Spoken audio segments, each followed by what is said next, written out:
They're going to change the way they teach geography. So now we're going to have Holocaust education in geography. We're going to, address the killing of thousands of citizens. What? Shouldn't that be taught in history? What the hell does that have to do with geography? Yeah. Climate change. Well, we better talk about climate change in geography class. Food security, predicting droughts, famine prediction, and then the one that we talked about earlier, colonialism, genocide predictions. This is the kind of crap that he wants to shove into your geography curriculum to teach your kids. He doesn't care if your kids know like the names of the states bordering you. Right. Doesn't care if you know where the Mississippi River is. Oh. He doesn't care about any of the actual geography. What he wants to do is open up a geography book, smash you over the head, and then hypnotize you with lefty political garbage. Has nothing to, he's not a teacher. He's a propagandist who worked in public schools and then pretended to be a football coach. Yeah. Do you think Kamala's gonna win with like this, just going all in with this radical approach to it? I saw one take. That's what she's going for, choosing Walz on it. Well, it's probably the best move for her, to be honest. Well, I think that the last two choices, Biden picking Kamala and Kamala picking Walz, were relatively for the same kind of motivation. Yeah. Now, the picking of Walz doesn't, it's racially motivated to a degree because, we need the white guy vote. Sure. Well, fathead Mayo brain in the rural Tim area Walz, too. Yeah. He's not going to change the voting patterns of white males anywhere. You're a white male. There's no way. There's no way that this buffoon, attaching his wagon to Kamala Harris is going to. There's just.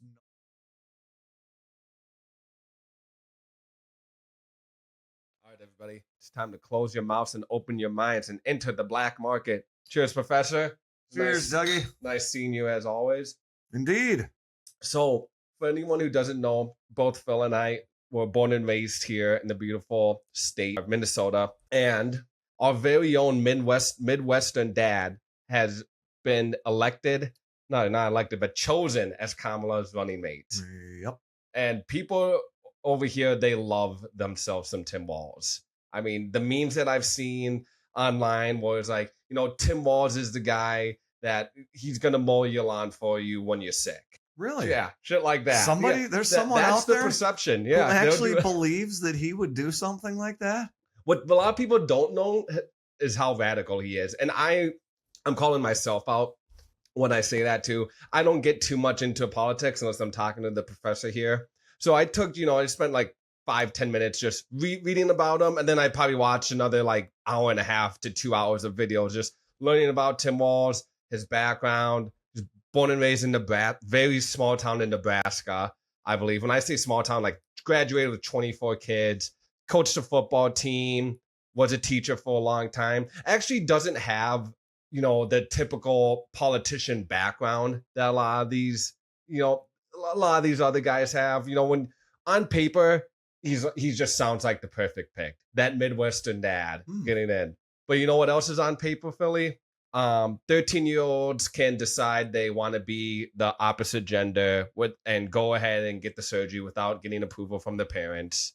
There's going to be tampons in boys' bathrooms here pretty soon. That's already there. And is that in high school or just? No, we got tampons in the bathrooms. We got litter boxes for kids who think they're cats. Do you know what grade they started? Doesn't matter. Doesn't matter. Tampons in middle schools and abortions up to 9 months. And that's not counting, that's not saying, the mother's going to die if she doesn't have the baby. No. We're just saying this is not based on any rational exceptions to the moral problem. It is just plain unlimited abortion, 'cause my rights. There's no actual argument for any of it, but they're gonna slam it through and shove it in your face. Now, to everyone listening to this, does that sound like the typical Midwestern dad who's going to come mow your lawn for you when you're sick? Maybe he will do that as well, in addition to all those other things. But it just to me, it shows like how easily people are manipulated, influenced, how quickly their minds can change. And I'm calling myself out when I say this. I didn't really know that much about Tim Walz until he got chosen as Kamala's running mate. So I'm like, all right, let me actually do some research about this guy. In 10 minutes, I figured all this shit out. Yeah. Like, it doesn't take long, you guys. Yeah. Take a little bit of time out of your day. You don't even have to. You can throw a video on while you're doing something else and learn these things. Yeah. Like, you want to run down some more? Let's some more hear bullet it. points? Okay. Because boy, this guy is awesome. So, we had 4 days of complete terror and zero accountability for the St. Floyd celebrations. Pause. Can I pause? Yeah. There's part of me that does blame Tim Walz. Oh, he deserves all the blame. But at the end of the day, he's absolutely incompetent. Who's the real guy to blame, though? Mayor Fry. Chauvin. Or Chauvin, motherfucker, the cop. No. Blaming a lot of people. No, I'm telling you. Lord. I'm telling you the argument that people in the comments and people on the left are going to throw at you. Did you watch any of the court proceeding or the testimonies Walz at all? They're going to tell you blaming Walz for Minneapolis burning down is crazy talk. He's the one who didn't do anything about it when the whole hoopla got started. And to blame it on Chauvin is ridiculous. The people who trained him testified in court that he followed the training methodology. Simple as that. And that was completely ignored by all of the media people. They don't care. Of course it is. They wanted to generate hysteria and watch these buildings burn down so they could bring in more controls. And that's what they did. Did you ever watch The Fall of Minneapolis? Oh, yeah. Yeah, it opened your eyes to a lot of shit, actually. Oh, and that was the best part. That's the other thing, though. There's people posting that, and you got all these fact checkers saying, well, everything on that video is false, and yada, yada. There's always two sides to every story. Even if you're on the left, of this, of the whole George Floyd scene, take some time and watch The Fall of Minneapolis. Yeah, it's disgusting. It's worth it. Yeah, it'll open your eyes to a lot of shit. Every element of how the administrations of not only the state government, but the Minneapolis city government, the officials in the police, it was fails across the board, and it was purposeful destruction to cause suffering across the board. So not only did he do nothing for 4 days while all of that got started, this was in the middle. This is while he was criminalizing people leaving their home for the wrong reasons because of the COOF 19, right? So just those two things, smash them together, make a peanut butter jelly sandwich out of it. Nobody would ever want to eat it because it would taste like donkey shit. Anyway, next item, stolen valor. And people who say that this difference in his rank that he's been pimping himself for, regardless of how many times he's been told that he's doing it incorrectly and claiming a higher rank than he actually achieved. So he's a liar there. It's the first time in Minnesota that our statewide crime statistics have been worse than the national average. So thanks, Timmy. Go get me another case of tampons. His claim that he coached a high school team to a state championship. Yeah. You're not the coach. You were an assistant coach. I mean, and if you try to take the credit and what you're still a coach on the team. A wide receiver coach is coaching kids here to get there. I don't care if that's the case.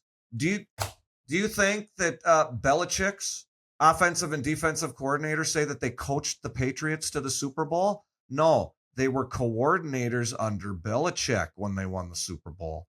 And they say that. This guy has never even mentioned the guy who was actually the head coach. So, liar again. Why is it that everything these people do is never actually good? They always have to add. They always have to lie. Might be an indicator of character. Because they know you're not going to take the 10 minutes to go figure it out. Yeah. Oh, so they lie to dumb people knowing that they'll never find out it's a lie. Pretty much. Oh, so that's even worse. I mean, it's even worse than just being a liar. That's politics in a nutshell. That's a manipulative liar. 5-year-olds will lie about whether or not they broke the dish or ate the cookie. Well, you got to be. That's just because they don't want to get in trouble for it. This guy, he engages in campaigns of all sorts where he makes omissions of convenience and direct lies knowing that nobody will check him on it. Yeah. He's a piece of shit. Well, with how easily manipulated everyone is, as we've been talking about, the only people that'll go desire to be politicians are going to be the manipulators. Oh, that's Hoppe all day. Like, If you want to read an actual useful book, read Hans Hermann Hoppe, Short History of Man and Democracy: The God That Failed. Read those two books, and you unlock these demons' playbooks. They have nothing to stand on. Once you know, it becomes so easy to pick these idiots apart. Let's continue down the let's bullet go. Yeah, point let's list, keep it right? going. So guns. He probably doesn't like them. He doesn't like guns. No, he loves to talk about carrying around guns, which he never did. He was never in a combat area with a gun. Never got shot at. He provided base security from Turkey to. He was posted in Italy. He didn't really do anything. And then when the opportunity came, it's so funny. He serves in this command sergeant major role. Mm-hmm. He takes on the rank, right? It was his to have, but there's additional work that you have to do. It's like coursework and other elements that you have to participate in order to actually fully achieve the rank, to not just be operating as the rank.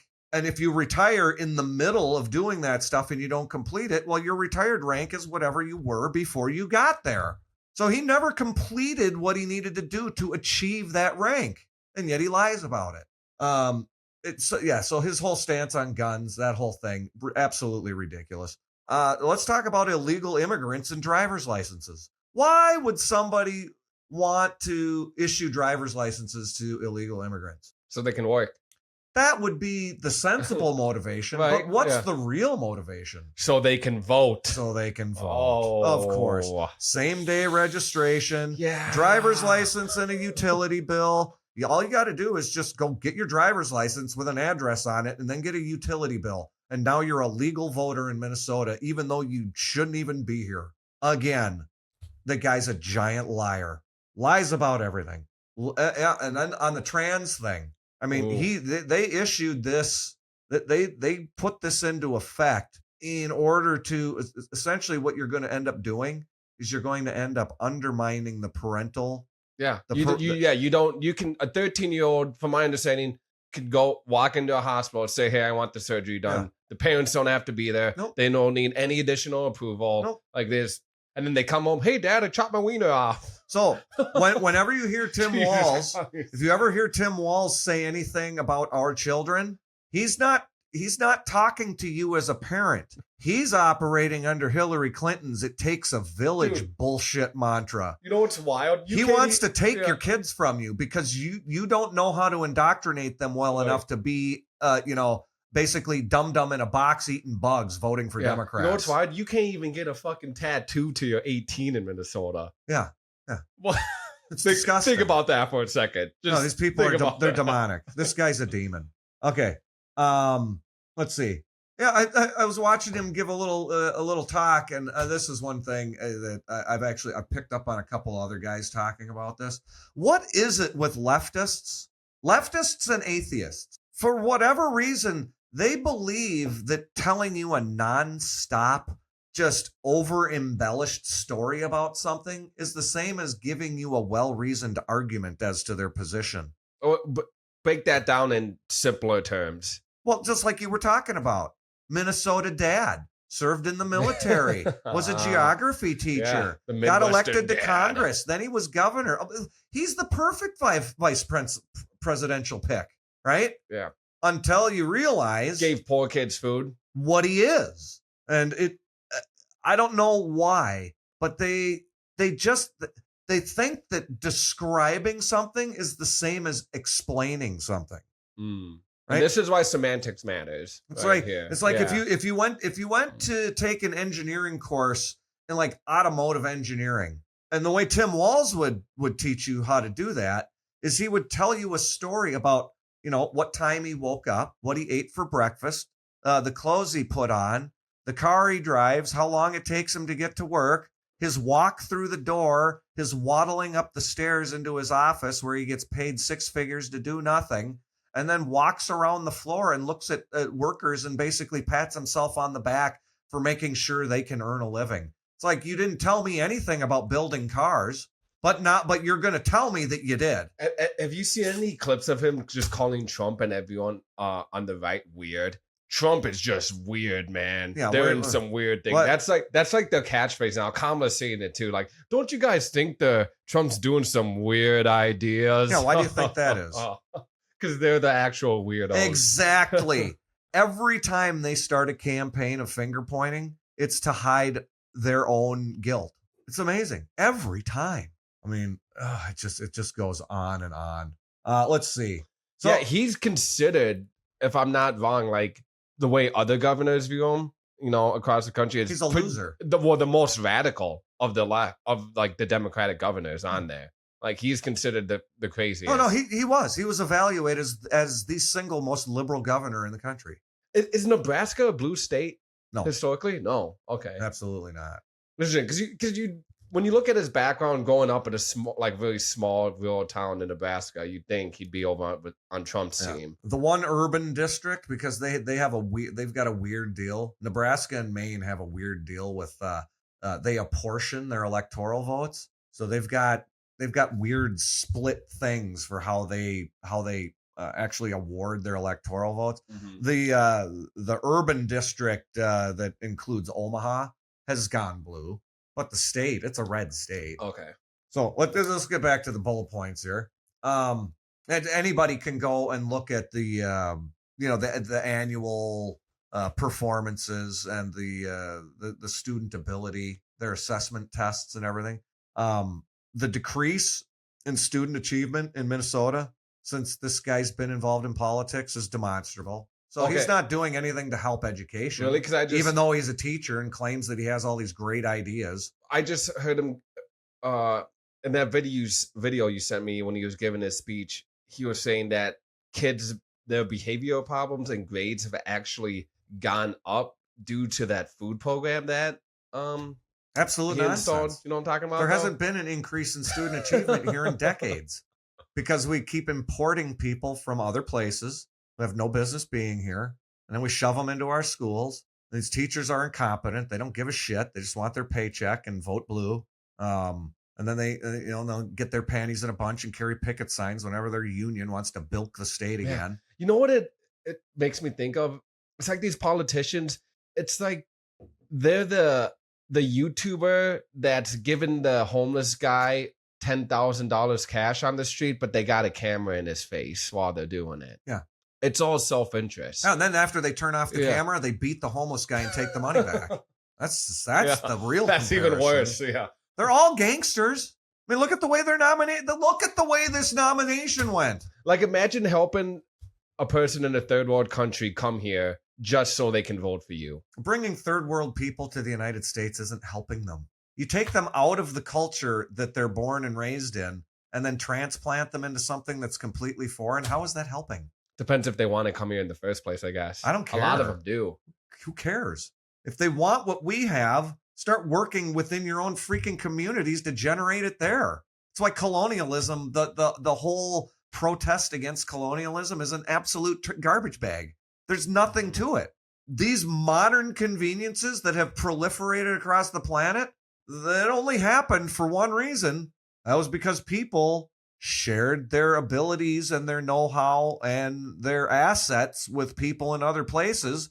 And when you do that, they become distributed amongst populations via exchange. Why does it isn't because the government soaks everything up and then bestows gifts upon everybody. It's because actual working people share things with each other in order to make shit work better. It isn't because of some mayonnaise-brained, hammerhead liar like Tim Walz started a government program. Government programs are money laundering schemes. Every single one of them. You want to hear another good one? You got the flag of Somalia in there? Oh, excuse me, flag of Minnesota. Oh my God, that's atrocious on its face. It's the first time that Minnesota average per capita income is below the national average. Ooh. Not a good look. No. This place with its relatively homogenous population and a relatively high quality work ethic and the traditions being passed down from generation to generation by families of faith who go to church. That's the backbone of Minnesota. It's the backbone of everything. This guy, he's the grand poobah of the parasite class of Minnesota now. And it only grows. So now everything that they propose going forward, it's absolutely amazing. You can't make it up. Everything that they did previously, all of this ultra lib garbage that's happened here, and it's over decades, right? Minnesota has been inverted politically we're the only state that voted for Mondale. That shows you how stupid or how low IQ the political sense in Minnesota is. I could probably pull this up. I want to look up the last time Minnesota voted red. Do you remember? I was going to say, do you remember off the top? Nixon in 68, maybe? Well, and you can't say the last time it voted red because the Democrats forced a color switch. Election voting history. You have to ask it, when's the last time Minnesota electoral votes went to the Republican nominee? Because the Democrats had to do a color switch because they didn't like being red. Electoral college votes? Yes, sir. 1972. Oh, it was Nixon. Yeah, you got it right. Okay, I was off by one cycle. So they actually voted for Hubert Humphrey in 68. That's disgusting. So for 42 years, it's been blue. Yeah. That might be I wonder if that's the longest. Now I'm interested to see what's the longest blue state, like the currently. I think there's a bunch of them that are about that around the same time, age. Yeah. I mean, because Reagan came out of California. It just doesn't even seem possible now. All right. Back to the list. He's checking it twice. So yeah, per capita GDP. Jeez, that's a big list in Minnesota. It's the first time it's been below the national average ever. All right. So now let's get down to the real nitty grit. Now, probably the most innocent sounding part of his supposed resume is the teacher bit. Yeah. Right. Or the football coach. Sure. So when you think of geography, what does that mean to you? What does geography mean to me? Just locations, like good, yeah. Yeah, where things are. That's about it. Right? You're really good with a map. Yeah. Yeah, that has to do with maps and locations and names and types like capitals, of things. Like mountain ranges and rivers, forests, lakes.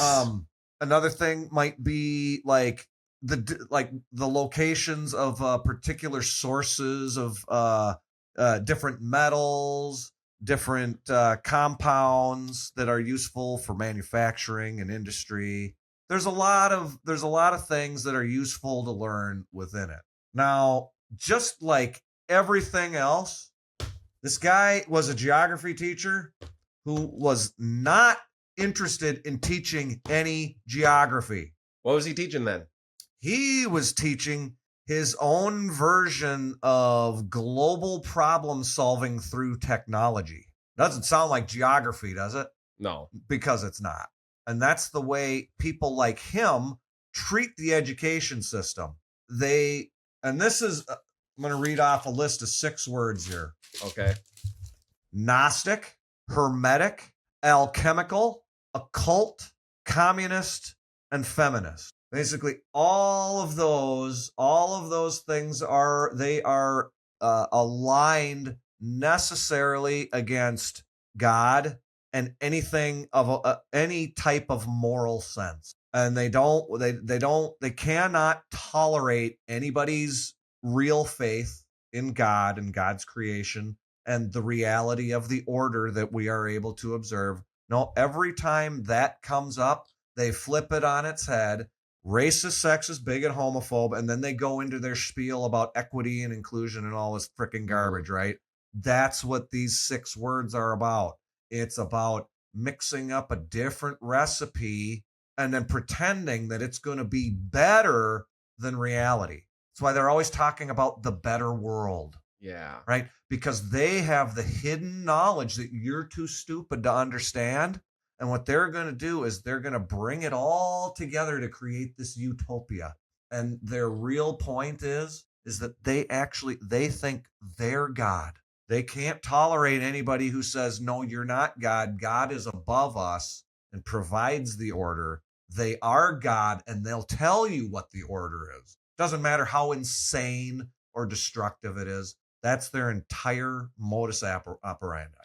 So then when you go and you start to dig into his career as a geography teacher, I found a keynote speech. Do you have that link? Can you will in the video, can you put up a screenshot of the YouTube, like just before you play the video, just the video with the title and the description under it? We have to put an image of that talk in there. I'll read off the title. I'll read the title of it. I can get it. Don't even worry about it. I'll just read the title. We can probably edit it in. I will put the link to that video though in the description. I'm going to before we upload this. I'm going to give everybody so anyone can go look at it. The channel that this video is on is called ESRI, ESRI. Right. The title is Governor Tim Walz Uniting One Minnesota and vertical bar. Yeah, he had We're all on the map. Yeah, he had a good slogan there. It's easier to divide people than it is to unite them. Yeah, and that's why they constantly try to get people to tear their faces off, because Right. they're easier. They're easier to. But I manipulate. do agree with that statement at face value, not disconnecting it away from Tim Walz itself. I do believe it is easier to divide people than unite them. Well, because people's egos get in the way. He's not even as good as a broken clock. So it's kind of a miracle that he's ever said anything that's correct. Well, he probably wasn't the guy. He probably wasn't the guy who actually invented that saying, or no, absolutely. Yeah. The guy's never. He never read invented it anything except how to be a fat idiot who's good at veiling his actual intentions. Yeah, but the dude is evil. But one of the quotes I heard from you, nothing new under the sun. Exactly. So even shit that you and I talk about, we're not the first one to say it or invent it either. No, none of it is. But the only thing I've come across since I really started diving in, like on my own, my self-education and just investigating things on my own, is the most recent developments of the transcendental argument. That's fairly new. Nobody in history has ever put the argumentation together this way, and it's impermeable. You're not going to find a godless materialist atheist who can argue against it. Godless materialist atheist. They can't even justify using words or acknowledging the existence of another person. Isn't that insult a little redundant, calling someone godless and an atheist? Sure. We'll trim the fat off that insult. No, I just want to drive home the point. Yeah. This talk that he gave, he was a keynote speaker. Uniting One Minnesota. We're all on the map. Yeah. Okay, so this ESRI group, they were the development. They developed some computer software. And basically, what it does is it allows you to create different informational layers within a map environment. Using maps to create overviews of additional information that you can then access. So it's basically it's a fancy point and click thing to look for information you could have found otherwise anyway. So it's not really. I mean, who cares? He's making this claim that geography is so important because it's not geography anymore. The way he talks about this stuff, it's like a religion. What do you think? What do you think he talks about when he brings up this computer software and this ability to do all this great teaching of geography to everybody? What do you think he includes in the list of points of knowledge that need to be included in geography? You're not even going to believe this stuff. He probably brings up the hottest word over the past, probably going on 2 years now, and probably for another 2 years. And those words are artificial intelligence. No, he never even brings that up. No, he does. He does. Not in this talk. He brought it up in one of the videos I listened to. Well, it's an inevitability. And he was talking about with the maps and shit that he uses. Yeah. So now This is what he wants to use the AI for. This all this stuff that's in these maps, all their data, and collecting data on people, right? Not science, but they call it science. Bunch of twisted, backward assholes. Here's some of they're going to change the way they teach geography. So now we're going to have Holocaust education in geography. We're going to, address the killing of thousands of citizens. What? Shouldn't that be taught in What history? the hell does that have to do with geography? Yeah. Climate change. Oh, we better talk about climate change in geography class. Food security, predicting droughts, famine prediction, and then the one that we talked about earlier, colonialism, genocide predictions. This is the kind of crap that he wants to shove into your geography curriculum to teach your kids. He doesn't care if your kids know like the names of the states bordering you. Right. Doesn't care if you know where the Mississippi River is. Oh. He doesn't care about any of the actual geography. What he wants to do is open up a geography book, smash you over the head, and then hypnotize you with lefty political garbage. Has nothing to, he's not a teacher. He's a propagandist who worked in public schools and then pretended to be a football coach. Yeah. Do you think Kamala's gonna win with like this, just going all in with this radical approach to it? I saw one like take. that's what she's going for, choosing Walz on it. Well, it's probably the best move for her, to be honest. Like, well, I think that the last two choices, Biden picking Kamala and Kamala picking Walz, were relatively for the same kind of motivation. Yeah. Now, the picking of Walz doesn't, it's racially motivated to a degree because, we need the white guy vote. Sure. Well, fathead, mayo brain, in the rural Tim area Walz, too. Yeah. He's not going to change the voting patterns of white males anywhere. You're a white male. There's no way. There's no way that this buffoon, attaching his wagon to Kamala Harris is going to, there's just no way. But they were both chosen because they weren't threats to overtake the person sitting as president. Well, little did Biden know that he was going to get railroaded this summer.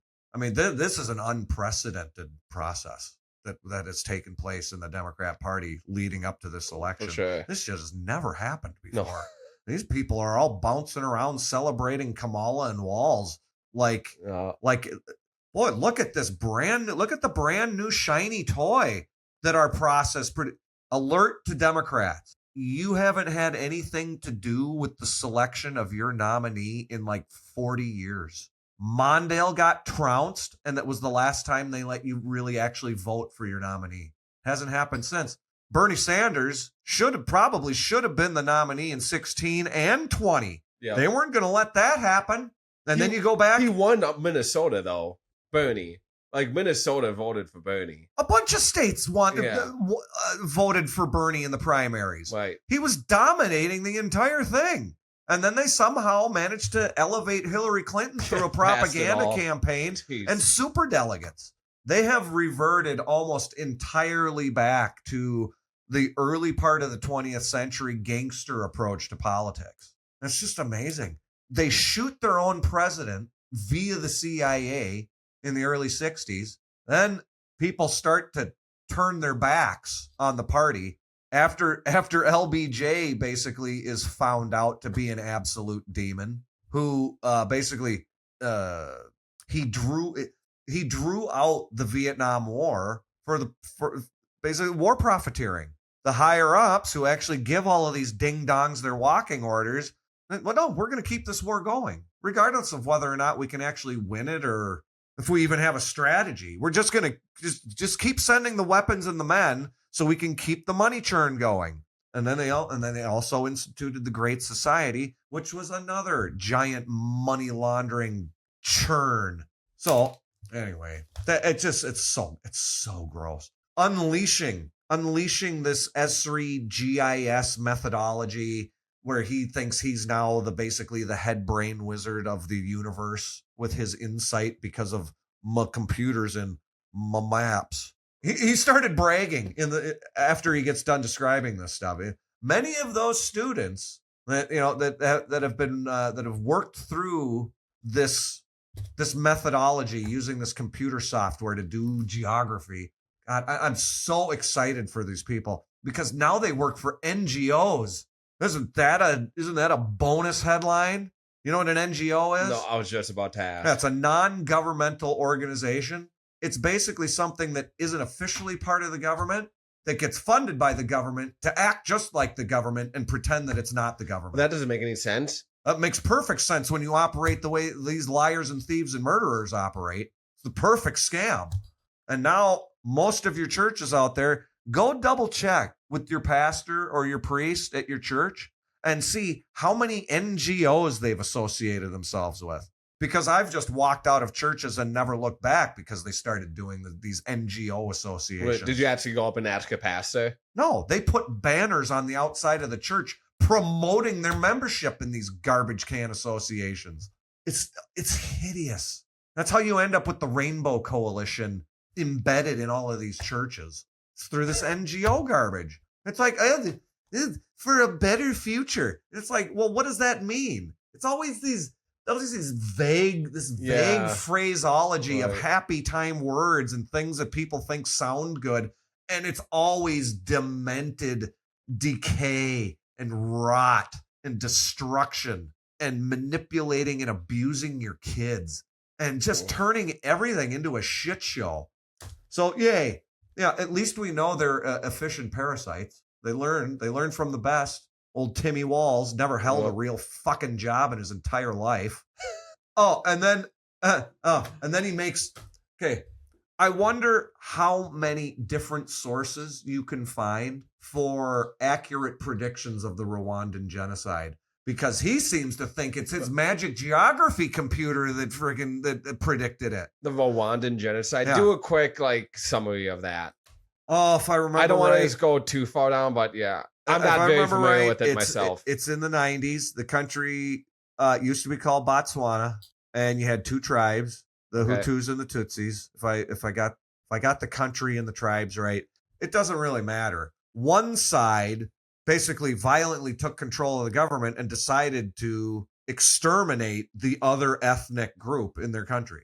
It's just an all-out execution of. It's like, I don't know the number I want to say. 800,000 people from the opposing tribe. What's the name of this again? Just murdered. Yeah. By the henchmen of the people who had taken over the government. Absolutely just hideous garbage. You don't even need to know the details. It's just people taking control of the government and then murdering another ethnic group. His geography computer is so smart that they predicted it. I'm guessing that there is an innumerable number of people who were doing political analysis. Doesn't sound like a geography computer. No. The guy's an idiot. I'm sure there were plenty of other people who made that exact prediction. And you know what? You don't even need to know. You don't even need anyone to make a prediction. The theory about how these types of people operate and the decisions that they make and their reasoning has already been explained. When you separate means on the basis of economy and politics, the further you drift towards the political, the less impact the economic has, and the higher and thinner the pyramid gets until you have an ultimate head of the degenerate, violent methodology that these people really have in their heart, and people just start getting murdered by the state. It's the inevitable conclusion because they don't believe that there should be any restrictions on their power. So when they say democracy, isn't it funny? The people making the claims to protect democracy are the ones who don't even follow their own primary rules for selecting their nominees. They're always lying. We got to protect democracy. Well, why? You don't care, but you have to protect something that you denigrate in every policy you've ever generated. They don't want anybody to be able to make their own decisions or get together in groups to make choices about how they want to do things.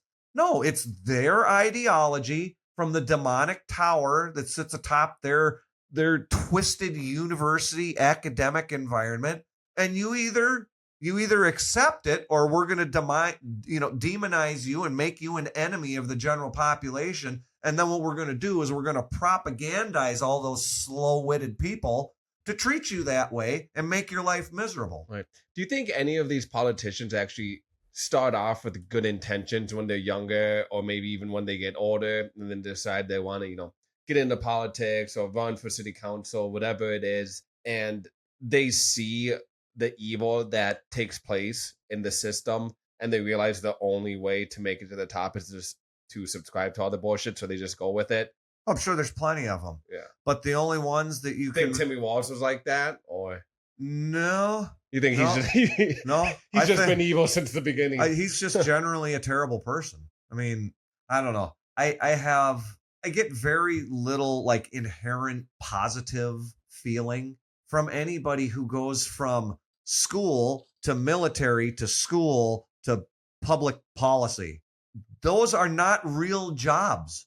What the fuck are you doing? Talking about they're not real jobs. They're not real jobs. How are they not real jobs? Do you want to... They're real jobs. Really? Working in a school is a real job. Teaching's a real job. Would you voluntarily pay someone to be a liar in the military? What? No, not a job. About? Okay. Would you voluntarily pay someone to teach geography without teaching geography? No, not a real job. Being in Congress, not a real job. They're all full of shit.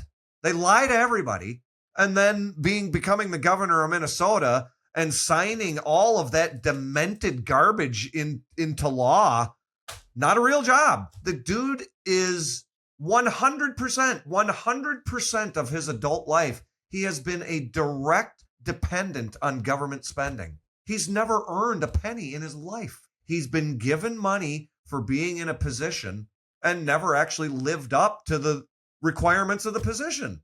So how could you say he's ever worked a real job? Because he got a paycheck, damn it. Okay. Look at all the positions I held. Yeah. Oh, yeah, Kamala. I got my W-2s. Yeah, Kamala, boy, you had all those great positions, but you've never done anything. You've never done a goddamn thing. You slept with some public officials. To get that's to the top. closest. That's the closest thing Kamala's ever done to a real job. Prostitute. That's her real job, was prostitute. But it's just stuff. My blood is boiling after having gone through that video. So then he with the endless autobiographizing of everything. Like, if I tell you my personal story, that makes all this bullshit mean something. It's like nobody cares about your stupid story. There is some value learning about somebody's story and origins, especially when you're voting for them to be the leader of the country. Okay. And I would actually think, this is something I've been saying for a while, I would like to hear more of the redemption story side of politicians. I always hated how they always pick these people that have supposedly lived this perfect fucking life, and they have like one bad thing that came up that happened 30 years ago, and the opposing candidate like runs a shit ton of campaign ads about it. I always hated that. Like, to me, a leader should, through adversity and come out of it a better person. All he's done is create adversity. I know. No, but you see what I'm getting at, though. He's never suffered anything. I'm not talking about Tim Walz specifically. I'm talking about the value in providing your story as a politician, as someone who is running. Okay. And like, there's value of telling you my story. Like, you know what, Phil? I have been through adversity. I was a piece of shit. I hit rock bottom, but I'm not that guy anymore. I climbed my way out. And together, we're going to climb out. Okay. You know? Yeah. So, you see what I'm getting at? Like, one question. Okay.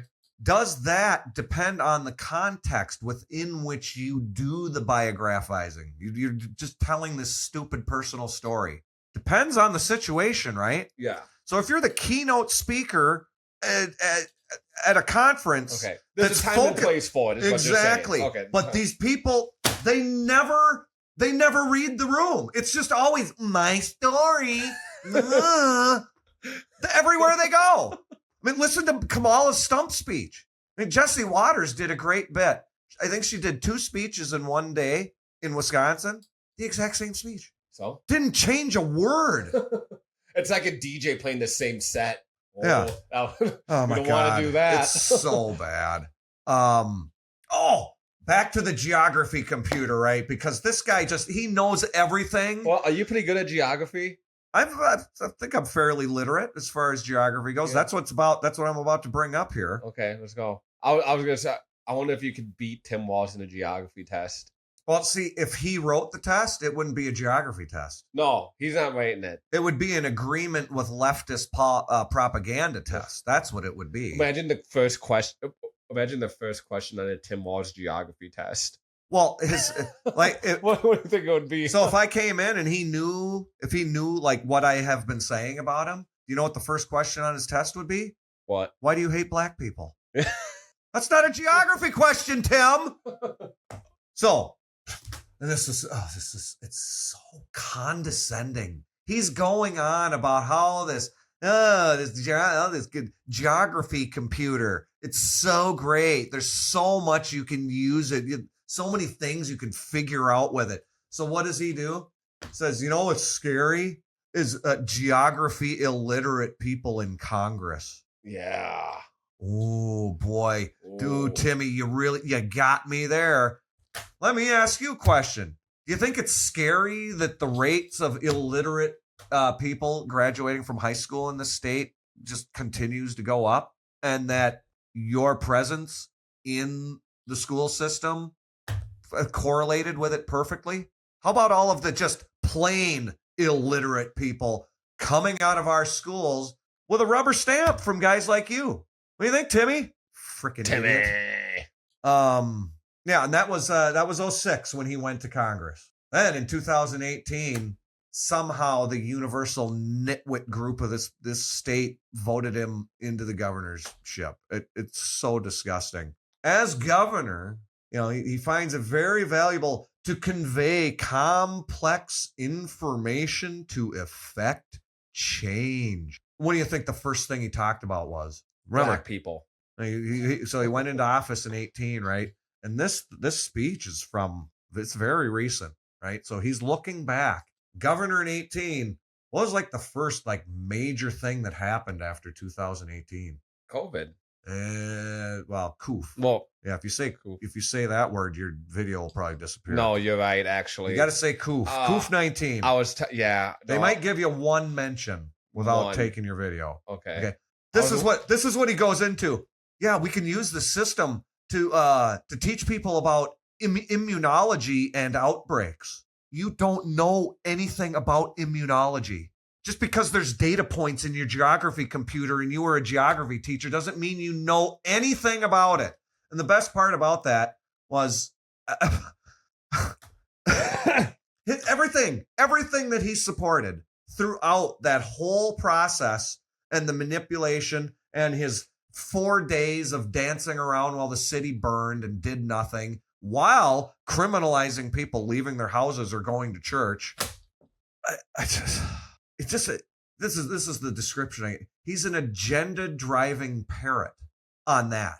He didn't know anything about it. He still doesn't know anything about it. He will just regurgitate all of the garbage from before, even though some of the people who were actually in authority at the time have fully admitted. Because generally, when they do something demented like that on purpose and they use a giant bureaucracy to increase people's suffering, a couple of years later, they just admit it because then nobody's going to do anything about it. They say, yeah, well, all those dumb people, they don't even remember, so who cares? That's how they think about the general population. It is. And now they always have the mindset, oh, this shit's just going to blow by. Yeah. It's going to blow over. No. Listen to this. Remember, description equals explanation, right? Not true, but that's how they talk about things. He says, "Oh, did you know that the Johns Hopkins GIS COOF map is the most viewed ever assemblage of data by this methodology? This using the geography computer to overlay data and do all this stupid garbage to teach politically motivated trash."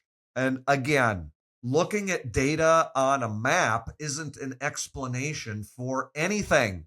He's basically, what he's doing, he's making an appeal to authority. Look, Johns Hopkins University is using this methodology to do all of this COOF data. Mm-hmm. So what? Just self-important jerk. He's oh my God, it just goes on and on. And then I found another clip of him where he's talking about his governor campaign and like the theme of it. So his theme for his 18 governor campaign was one Minnesota. Yeah. And he's absolutely vehement about the fact that it's not political, even though You have to say it's not political. he's such a, oh my God, I want to punch him in the throat. I want to punch him in the throat so bad. On the one hand, the collective. On the other hand, the individual. Whenever you hear a politician say unity, it's all collective, even though that's only one side of political thinking when it comes to human beings. You cannot just say collective and ignore the individual. If you do, you are revealing yourself as an occultist, demon worshiping piece of garbage. I'm sorry. But this is how he followed it up. He doesn't care, quote, what your motivation is or where you're at with this. Get vaccinated so you're alive to vote against me next time around, unquote. So it's not political. I'm going to use the force of voting. I'm going to use the force of the state to make you do things. That is the single strongest definition of political, using the force of the state. So just on its face, complete lie. Then he goes on to talk about building trust. Whenever you hear these lefties use a phrase like building trust, what do you think that means? I think they're going to build trust. They're going to do something makes me feel like I can trust them again. They're going to initiate something, whether it's some sort of campaign or project or funding, whatever the hell it is, it's going to gain trust back to them. Like, for example, if a piece of legislation was shown to do severe damage to the population, or even just a part of the population, and he opposed it, that would be a trust builder, right? Trust gainer, yeah. Okay, but trust fall. That would always be from his point of view. That would always be a lie, because they're the ones that unleash the damaging legislation. So either they're lying about being in opposition to it, or they're lying about the other side being the ones who generated the problem. That's what building trust means to a lefty politician. Lie about the past. Want the world to be. What do you want it to be? That's what they want. To be or not to be. They're the ones that are constantly talking about changing the world, making the world better. That's a dog whistle for me. Every time I hear any of these lefties say that, they can't accept reality. The world doesn't change and cannot be changed. That's the basis for every claim that they make. Science. Well, you can't do science if the world is changing. Or if the world is broken. I mean, which I think it's been broken for a long time now. Either the physical reality is what it is and you can use science to figure things out about it, or it's changeable and science is worthless. You have to pick one or the other. But what do? They pick both. They pick, yeah. Oh, God, they're so disgusting. Then the next step in the talk is, vision and visionaries. They see the secret light. You aren't smart enough to be illuminated. They're the ones that can see. They can pierce the veil with their superior intellect and wisdom. So what's the plan? His daughter's name is Hope, but hope isn't a plan. It's not. Hope's not a plan. So what do you think the plan is? Faith.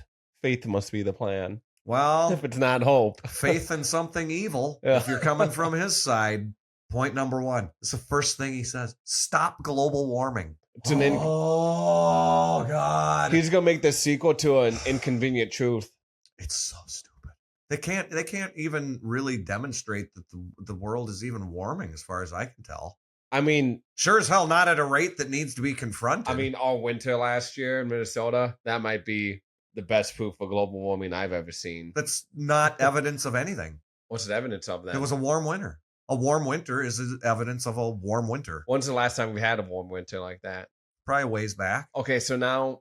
But you do so realize... What if last year's warm winter, it becomes a new winter? You do realize that, like... No, hold on. What I'm saying, what if last year's warm winter becomes a new winter? And then it's the new winter again after that. And then for the next 5-10 years, it just keeps getting warmer. I'm gonna go out on a limb.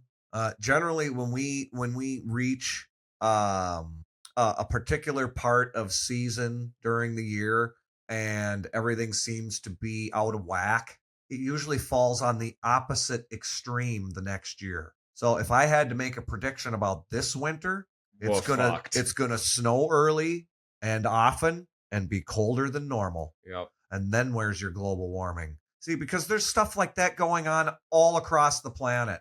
They'll love to fly out a bunch of wing-ding environmentalists with high-quality cameras to, get shots of glaciers calving into the ocean. They love to give you a time lapse of a glacier that's on a particular high point of elevation that has melted away, but they don't show you any of the new stuff. There are new glaciers. There are places that are colder than normal. And that's happening all over the place, all the time. But they don't have any interest in that. You do realize that there are basically no more reliable temperature records being kept anywhere. Well, I feel like there's no reliable sources of truth anywhere on the internet. Aren't. Like, not really, unless you develop a certain level of awareness of like how to make arguments, whether or not something is actually evidence, developing a worldview that doesn't collapse under the slightest amount of pressure. And that none of those things apply to any of these people. Their worldview is completely distorted, can't stand up to any scrutiny at all. And they say science, provide no evidence, and then call you anti-scientific. I mean, it's so bad. So stop global warming. Now, what do you think's next? You just won't even believe it. Bring equity into, quote, how we're doing power, unquote. What the hell does that mean, Tampon Tim? How we're doing power. You know what it sounds like? It sounds like you might actually set up an advisory board populated only with vicious, demon-worshipping transgenders, and then basically just give them free reign to put kids in corrals and mutilate their genitals. That's what how we do power sounds like to me. Can you even believe that a politician said that? How we do power? You worship at the altar of lying to people about how they're the ones with the power and you're just the servant. How do you square it? You can't. They can't square anything. Tampon Tim. Here's another one. Another part of the plan, right? Because hope's not a plan. Hope's his daughter. Hope's not a plan. You have to bring economic and environmental justice. We've had this back and forth before about words like justice, right? And what did I say? What did I say about words like that? Because remember, what did I just say? Economic and environmental justice. Do you remember? God, vaguely. I remember you going up. We were just talking about all the different types of justice. Well, this will come back to you. Slime more justice. Yeah. But justice. Yeah. Exactly. You remember. You remember I remember that podcast. You don't put adjectives in front of words like justice. Environmental justice isn't justice. It's just political power about the environment. Economic justice it's not justice. It's just the government screwing with anything that has to do with economy. By the way, I have to, every time this word comes up, the economy isn't a thing. The word economy means thrift, and thrift is exercised by individuals. So if anybody starts talking about the economy or we have to do this for economic reasons, they're a liar or they're stupid. Those are the only two options, because economy does not mean a giant system, and it sure as hell doesn't mean the government interfering in your life. Once there is political influence involved, you are no longer talking about economy. You're talking about deviations from economy. Means fall in two separate piles. Economic means, where individual human beings act and behave like human beings, and they interact with each other as human beings, acknowledging that people make different choices and have different preferences, and they don't use weapons to force people to do things. Political means, on the other hand, are the opposite of economic means. They are only by force. That's all politics is.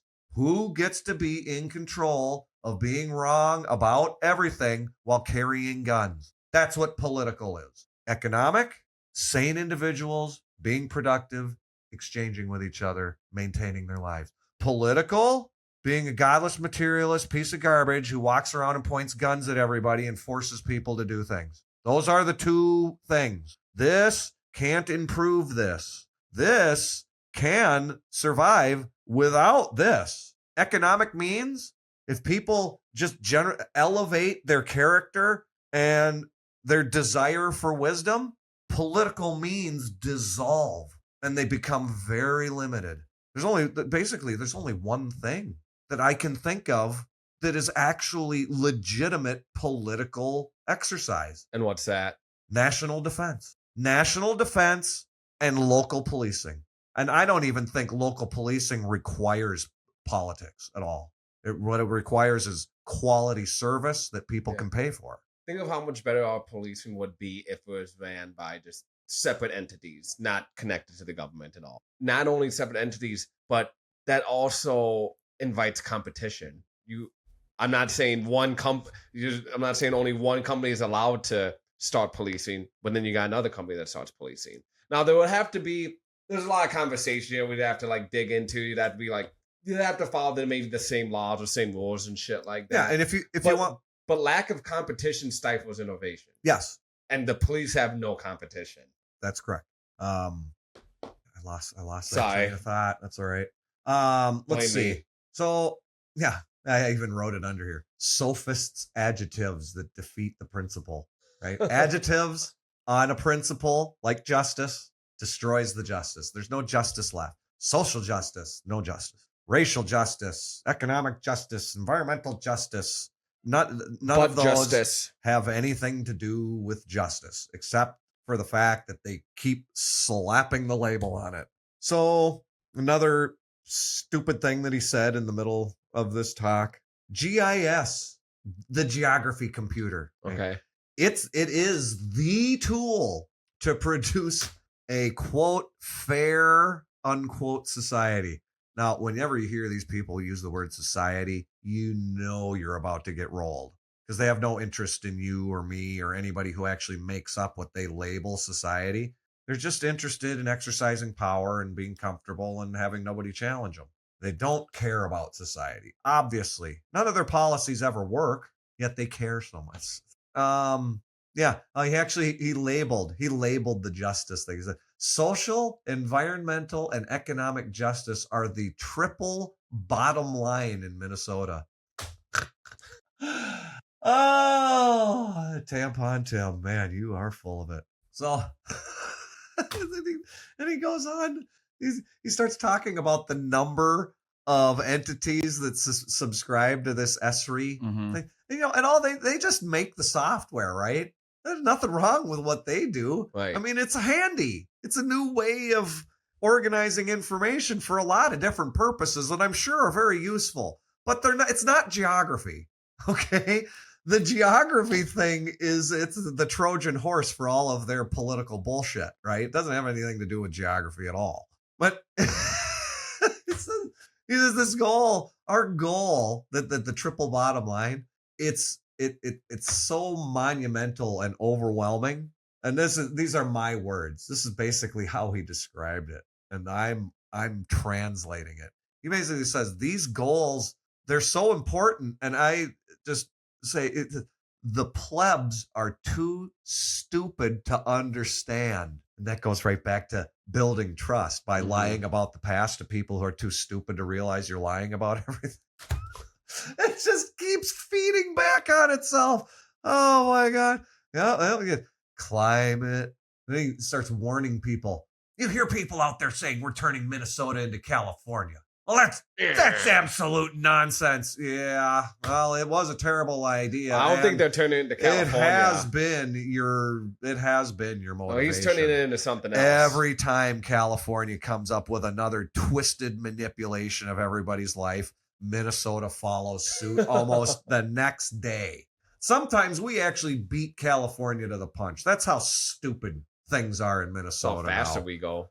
And he says, if there isn't clear, measurable, displayable progress to be shown, it's difficult to get people to buy in. Yeah, because the way that you guys display stuff is never accurate. So what he's really saying is that we have to come up with a lot of visual lies to tell to trick the dumb people.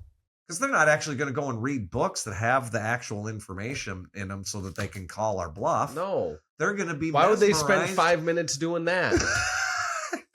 They wouldn't. The people don't.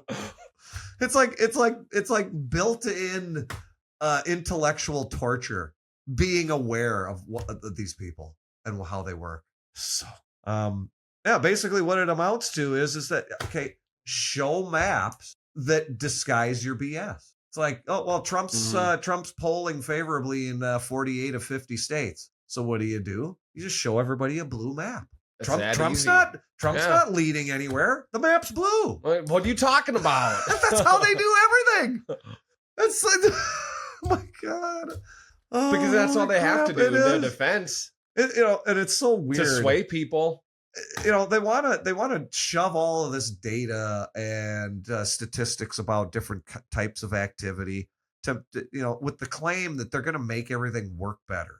People are going to know more, so their decisions will be better. Yet every decision that they ever implement through policy or legislation, can you remember the last time you heard a lefty talk about anything having to do with actually working or being productive or generating more of anything other than shit that we know doesn't work, like electric vehicle? I mean, sure, you could say, oh, well, that electric vehicle policy is employing more people in plants building electric cars, but they don't work. Dude, I haven't heard the lefty talk about anything other than a guy can be a woman or vice versa. Exactly. Like, that's all I've heard the past 6 They years. have no interest whatsoever in making your work environment better, except to tell people that they should stop working until they get what they want, which is to be paid more for not working. Every time. Unemployment's been the lowest in Minnesota, according to Tim Walz. There are no reliable unemployment numbers anywhere. They don't count it the same. They haven't in 30 years. It's always a lie. Government announced unemployment numbers are never real, and they never will be again. You have to just know that if you look at the labor participation rate and the number of able-bodied people in the country, that essentially the unemployment rate for that pool of people is probably over 50% now. So 4% unemployment, what a throwaway, stupid, worthless number. So, and then boy, you know what geography is really useful for? It might be the single most important thing that it's useful for. What's that, Phil? You're gonna love this. We've gone over ownership versus control of use before, right? Probably. Okay. I can't remember that specifically, but we've done so many. It takes 30 seconds. That's what you always say.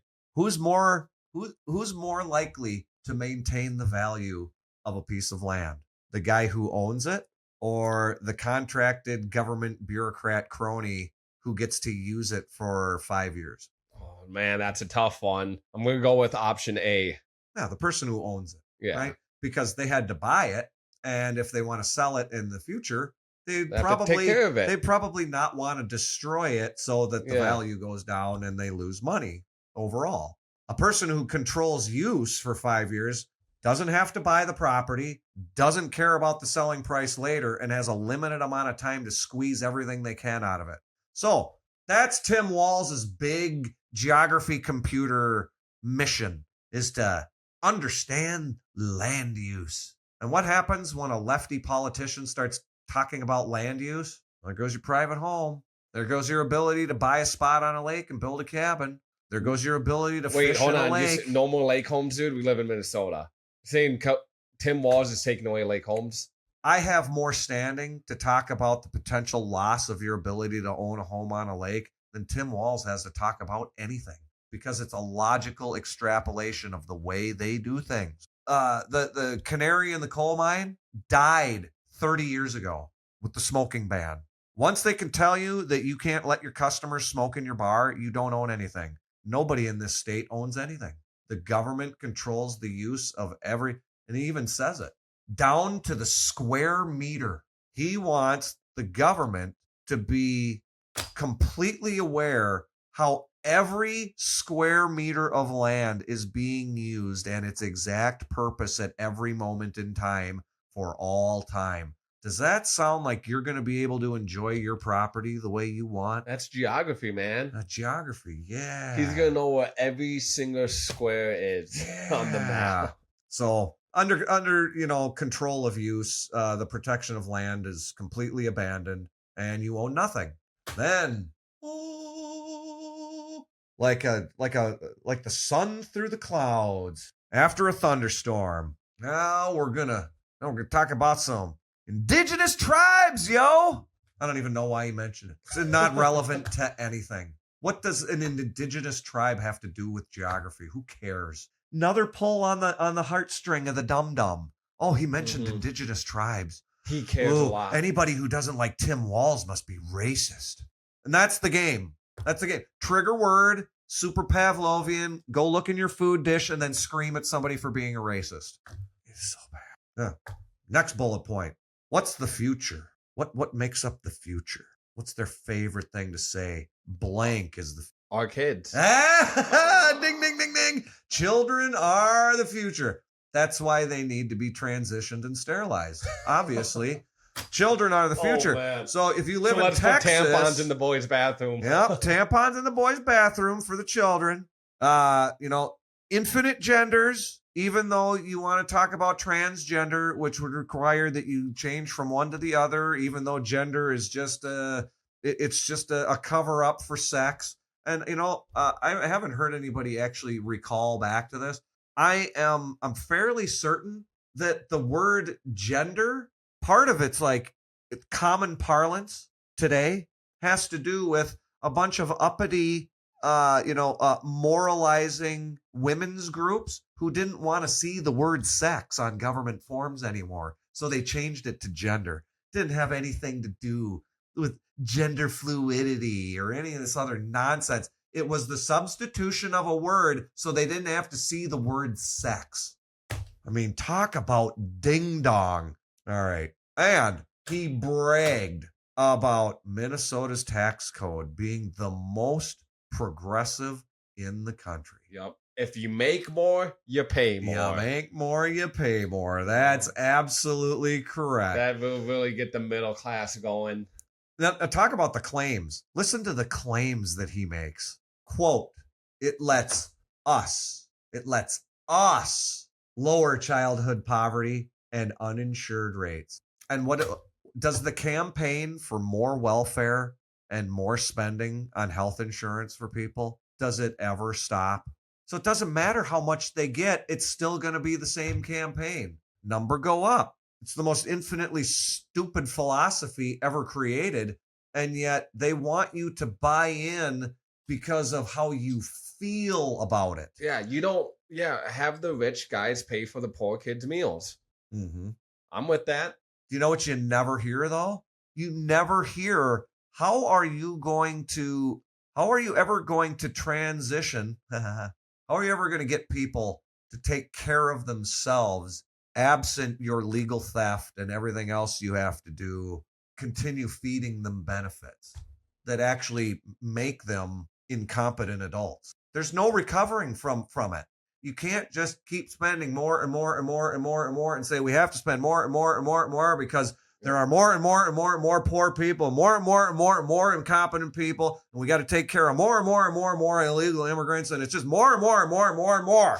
And it's always this number go up, and they never take account of the fact that there is actually a limit to the more, and the law of diminishing returns starts decreasing the amount of actual productivity taking place far before you ever get to the limit of more.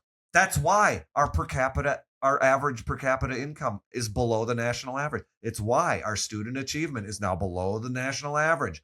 All of these measures are now following behind the national average because of the state's orientation to these policies. I'm not against paying more in taxes so some poor kid can You eat, should be. but there should be a plan, as you said, for when they get older, for them to survive on their own 2 feet. Because I think what's going on here is they put them on this welfare pump at such an early age, they can't ever get off it when they actually become an adult. Exactly. That's why there shouldn't be any of it. And it should be the government's job where if you need help, the government should be able to provide that help to make you the best person you can be to contribute to society. No. I think so. That's just my belief. I believe like as government, a part of government's their job is to make us better. So if someone needs a little extra, if someone needs a little extra help with math or reading, we should support extra funding. We should do whatever we can to help those kids. That's not how anything actually works. First, the we is illegitimate because not everybody supports it. So saying we is stupid. That's fine. I don't want to get into little semantics games. But I have an alternative for you.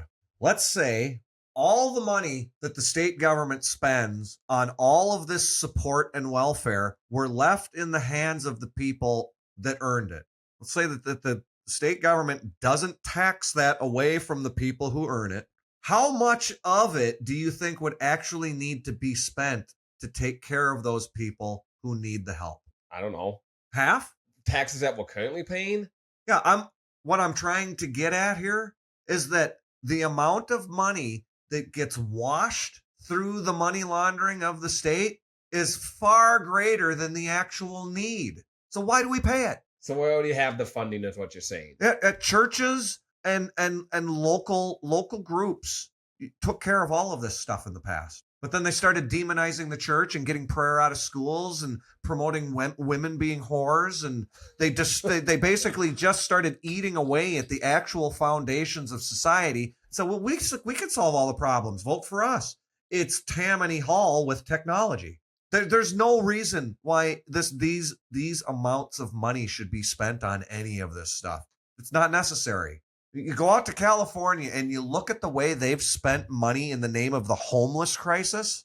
And how many people are still homeless? You're looking at numbers where it's verging on millions per person being spent. Yeah, people in Cali got too much. Well, if you had just given every homeless person in California $1 million 20 years ago and called it a day, just imagine where California would be now. If they had just done a one-time payout, close the door, and you people take care of it yourself, California would probably be the second biggest economy on earth behind the country as a whole and have 100 million people in it. But does it? No. It's not even, I don't even think you can call anything happening in California economic.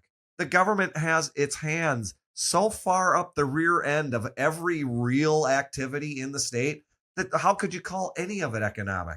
There isn't a single thing out there that has a price that makes sense. You're buying 1,000 square foot apartments for $1.5 million in the middle of frickin' nowhere. Yeah. Who the hell can pay for it? Only fake money train riding, money laundering thieves and murderers and liars can do that kind of thing. And you say, well, there's so many people. Well, now you know how prolific and pervasive it is. There are so many people that are operating within that methodology and they don't even know it. They think they're good people. They think they work real jobs. And all they are is they're just a dodo sitting in a car that gets pulled around a track and they then throw money at them. They don't do anything. We all are. I'm on the fucking treadmill. You're on the treadmill. You can't make nobody can make a single claim to any money that I've ever made being like that. I suppose when I worked my temp job at U.S. Bank and Wells Fargo, those two, yeah, I would definitely be. But I went in with the intention of, maybe they actually need people with brains in here. Maybe I can put in some time and actually work my way up the ladder and possibly make his way up the pyramid. Actually affect some change within banking. No, they don't want anybody with a brain. They want people with pretend qualifications from pretend schools who will follow orders and not question the ethics. One of the biggest practices inside a U.S. bank or a Wells Fargo is every bot head sitting at a computer screen has to look at ethics handbook revisions every 12 hours, as if anybody writing those things has any ethics whatsoever. It's what I couldn't stand it. I got to the point where it's like, okay, You brought me in here to use my skills. Then you shoved me behind a desk to be a monkey jockey doing just pointless garbage that doesn't require any brains at all. And then you feed me these stupid ethics handbook emails almost every day. And there's nothing about the way this place operates that complies with any of these ethics updates. None. There are no ethics in the banking industry. It's just compliance. Compliance with the Fed, compliance with the state governments, cronyism with industrialists. Is there integrity in the banking industry? Zero. These people will actually look you in the face and pretend that they're giving you an explanation for an inverted bond yield curve. I don't know what the fuck that is. Well, basically, the longer term you lend money to somebody for, the higher rate of interest you're gonna request back. Makes sense. Now, when that switches around, that means that something very perverted is happening within the system, where everybody is willing, they're willing to pay higher interest on the shorter term debt. Doesn't make any sense. Makes zero sense. It doesn't comply with any axiom of how people actually interact with each other. They want more for the same, they want the same for less, and they want it sooner than later, and they'll always take the bigger lot over the smaller lot. And they want you to do more with that's all that goes into it. And you take that handful of basic truths about how people make decisions, and the inverted bond yield curve just completely implodes on itself. There's no reason for that to exist unless something is being manipulated. In a free environment, like we were talking about, economic means, you can't get an inverted bond yield curve.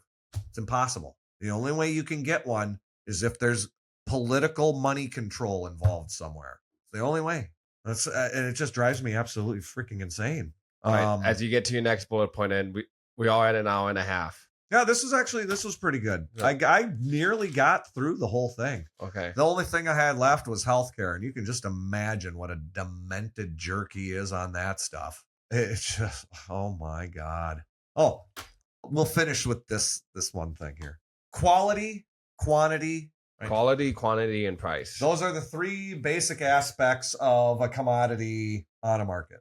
And the idiom is, the saying is that you can have two of the three, but not all three, right? If you're looking to make a change in the production of a gadget or generating a service, you can do two out of the three, but you can't do all three. Do you know why?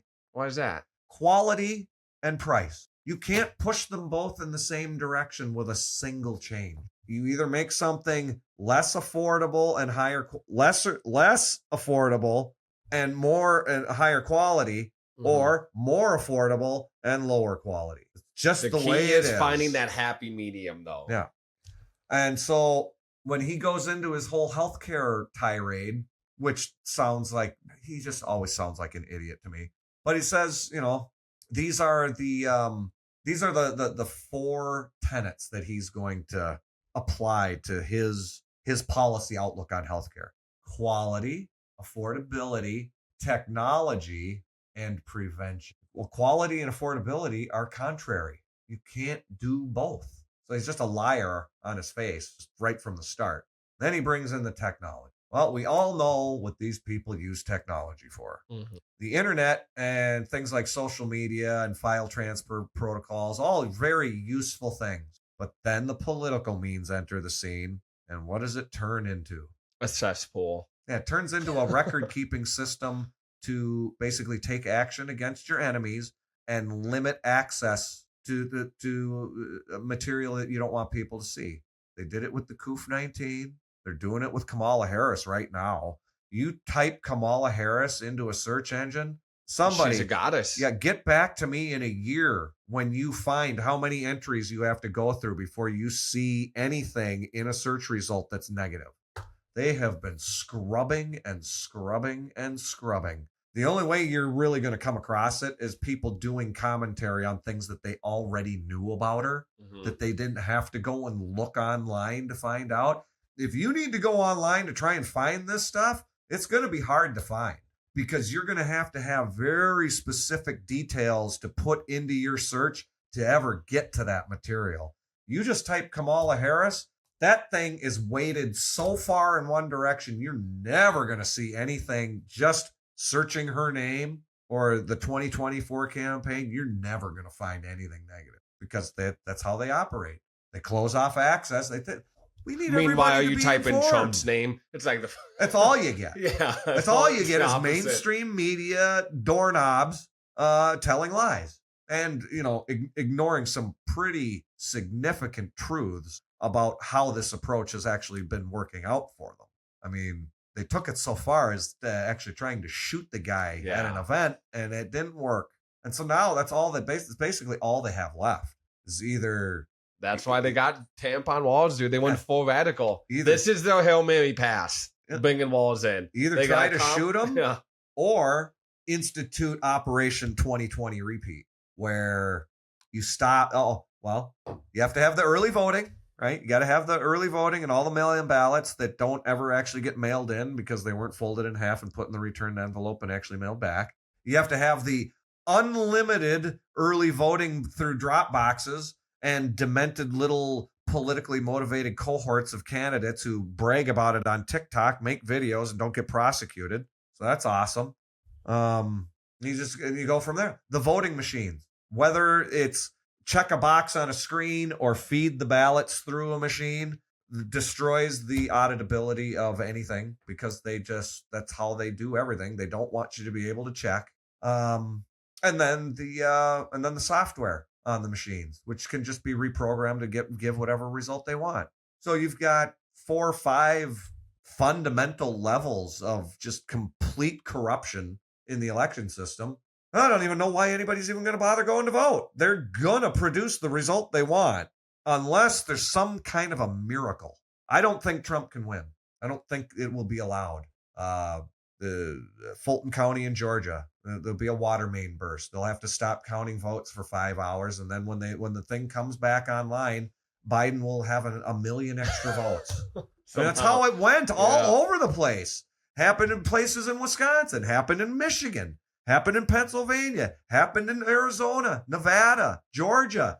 It was all over the place. Nobody could actually give a real accounting of how the result was arrived at. So I don't know how does anybody have faith in it? I don't know. But I guess I'm going to, strap my boots on in November. Yep. And go vote for the Trumpster just in the hopes of a miracle. You got to help them, man. I mean, the way these two, Kamala. So wait, so you're actually going to vote? You haven't voted in a long time. I didn't vote in 16 or 20. That's what I mean. Do you actually think you're going to go out and vote for him this year?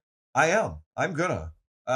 Seeing Obama's reelection in 12 set me on an absolute tailspin. I could not believe that racist liar, warmonger piece of garbage got reelected.